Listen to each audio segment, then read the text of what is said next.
That's what really means a lot to me. This is fueled on competition, and I'm so glad that it's a... Lamont Roach and Tank have been involved in a big controversy since the final bell rang. From Tank taking a knee to getting outclassed by Roach, the fight has raised a lot of questions. Now even lawyers are involved. Lamont Roach is sure that he was robbed, and it looks like he won't stop until he humbles Tank. Let's get you up to speed. That was saying that this is a really tough fight. Like, Lamont Roach is a serious fighter. I said it might not be the biggest profile fight, but it's actually quite a tough fight. And Shakur said to me, like, even the day before, I'm telling you, he's going to have big trouble tomorrow night. And I just feel like hopefully this could be the little something that gives Gervonta a little wake-up call to take him back to the mindset of... Roach gave a performance that made fans and analysts question everything they thought they knew about Tank Davis. The power, the speed, the dominance. None of it was there like it had been before. Instead, it was Roach who controlled the pace, landed cleaner shots, and made the once undefeated champion look vulnerable. From the very first rounds, it was clear Roach wasn't just there to survive, he came to take over. And as the fight went on, he only got stronger. But what really stood out wasn't just Roach's performance. It was something Tank said during the fight that surprised everyone. After everything, walking back to the locker room with you and your team, tell me how that moment was. I was pissed. I found myself getting like a little upset, but I shook it off. I got a lot of great people in my corner telling me that I don't need to have my head down, that I perform well. You know, they just uplifted me because I ain't gonna... Roach revealed that during the fight, they were talking to each other, and something Tank said in the later rounds really stayed with him. It felt like Davis already knew what the result would be, no matter what happened in the ring. We were talking in the 12th round, I think it was the 12th or 11th, Roach said, and he was like, "You ain't going to win." I said, "Why not? What are you talking about?" He said, "They ain't going to give it to you." I was like, "Oh, is that right?" Roach said that's just how boxing works sometimes, sadly. That moment made Roach question everything. Did Tank already know something? Was the result already decided before the final bell? Because when the judges announced a draw, it was exactly what Tank had predicted. When we was talking in like the 12th round, I think the 12th or 11th, we was talking right? But he like, "You ain't gonna win." I said, "Why not?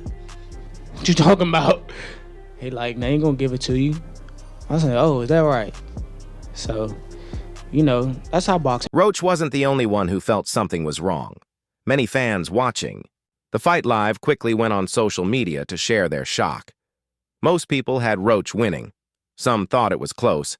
But even those who gave Tank the benefit of the doubt still agreed that Roach had done enough to win. But when the scorecards were read, it was 114-114, and Roach's hand wasn't raised. "I'm not totally upset," Roach said. "I figured with a superstar, you're not going to get much on paper.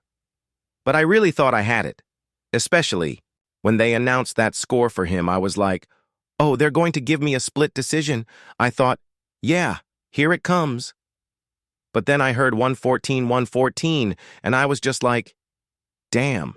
Man, he got lucky at the draw. He did a good fight, though. I thought he won it, but man, you gotta just create more action. That's a sparring session as far as I'm concerned. Oh my God. But God damn, that's not the Gervonta I know. But now, things are getting even more serious. Roach and his team are fighting back, this time through legal action. They've officially filed a complaint with the New York State Athletic Commission, challenging the decision and demanding justice. Roach made it clear he's not backing down. "That was my night. I did what I do best. And I deserve what's mine," he said. His legal team is pushing hard and has made some shocking claims in their complaint. According to reports, Roach's lawyers have brought forward several allegations that could possibly change the outcome of the fight. I don't want to say that's the blueprint. I just think that, that my plan unfolded. Roach's legal team has built their case around 3 key points, each one strong enough to possibly change the final result of the fight. The first major claim is about the 9th round knockdown that wasn't counted. Roach's team says the referee's failure to recognize that knockdown directly affected the judges' scorecards and cost Roach a well-deserved win. They believe that if the knockdown had been counted, Roach would have clearly won. This claim is backed by boxing analysts and fans who reviewed the footage and agreed that Davis should have been given a mandatory count. The second claim is even more serious. Roach's lawyers are calling for Davis to be disqualified for allegedly using hair gel during the fight. They say this gel, which Davis blamed for his vision problems in round 9, is considered an illegal irritant, and using any foreign substance that can affect performance should lead to disqualification. Because of these issues, Roach's team has submitted 3 possible outcomes for the commission to consider. First, a TKO win for Roach because Davis took a knee and removed himself from the fight. Second, a TKO win by disqualification due to the illegal gel. And third, fixing the scorecards to include the missed knockdown, which would result in a win by decision for Roach. Checking for a big withdrawal around maybe 30 minutes after this fight. No shot. Somebody put the house on draw and just got a like 22x, something like that. A draw? The mathematical anomaly to have a draw with 3 different refs across what, 11 rounds? It's a mathematical anomaly. Fans are divided. Some are supporting Roach while others are standing by Tank. But now, this is more than just a fight result. It's turned into a full legal battle, and the New York State Athletic Commission is under pressure to respond. If Roach's team wins their appeal, this could become one of the most shocking fight overturns in boxing history. Tank, on the other hand, has mostly stayed quiet, but the tension is growing. If the decision is reversed, it could damage his record for good. For a fighter who built his name on being undefeated and untouchable, a loss, especially like this, would be devastating.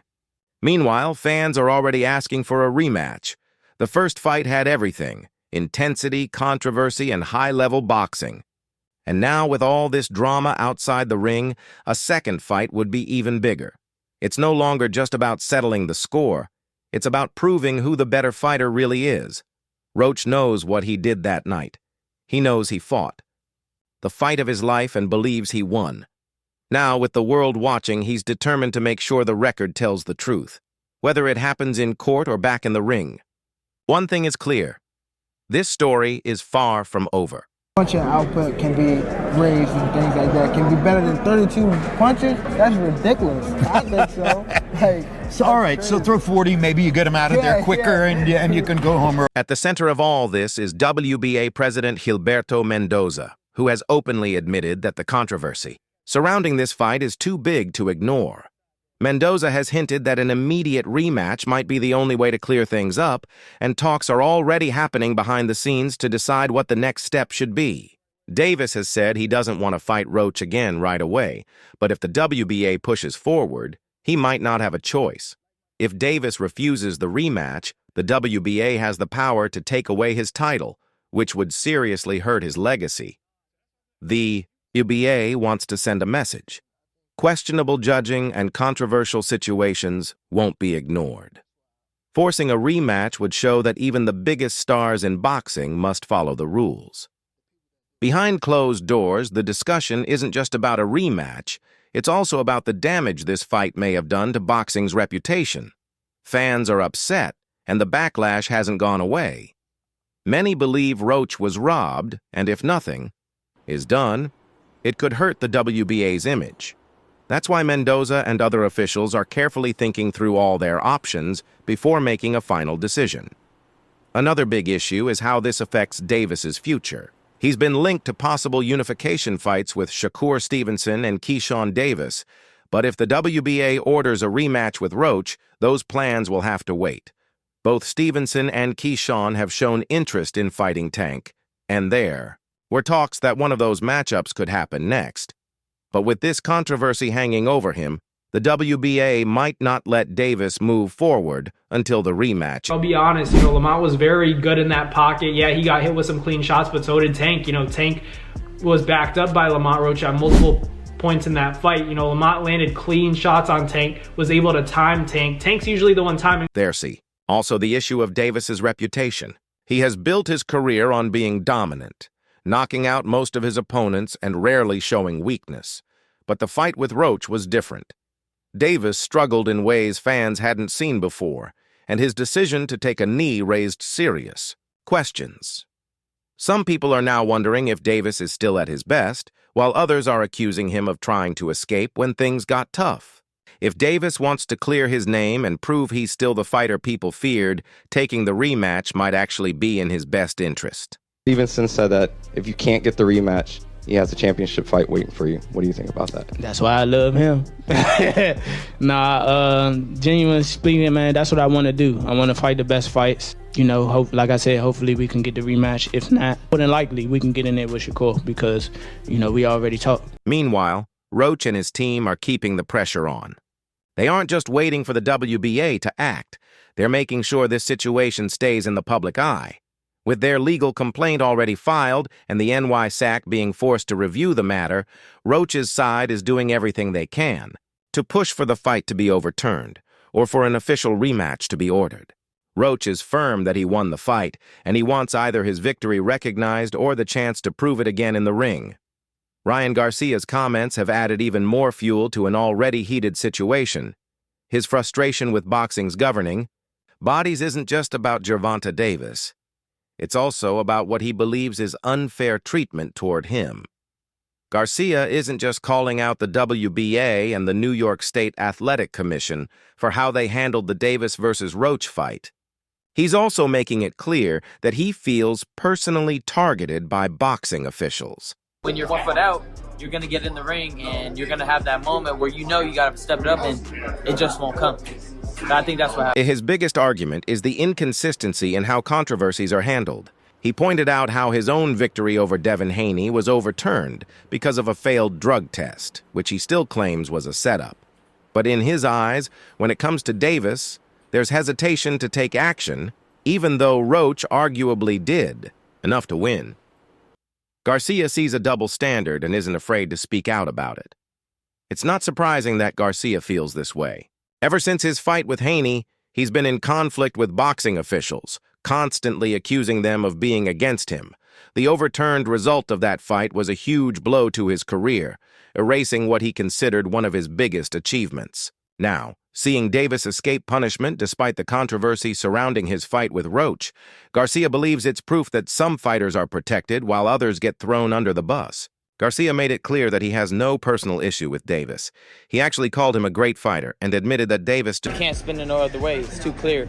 And I think the commission needs to do something about it because it can give me an incentive, you know, anytime I'm not feeling good in a fight, take a knee. Well, they said... And that's not a shot at Tank. I respect Tank and I like Tank a lot. But you can't do that shit. They reversed the result of your fight. Yeah. But that's not the real issue for Garcia. The real problem is that the commission has the power to change fight results. And Garcia feels like this only happens when it benefits certain fighters. He called out Devin Haney, suggesting that Haney often complains to get favorable decisions. He also questioned whether boxing regulators really care about fairness or if they just make changes based on pressure. This kind of talk isn't new for Garcia, but this time he's not just complaining. He's demanding action.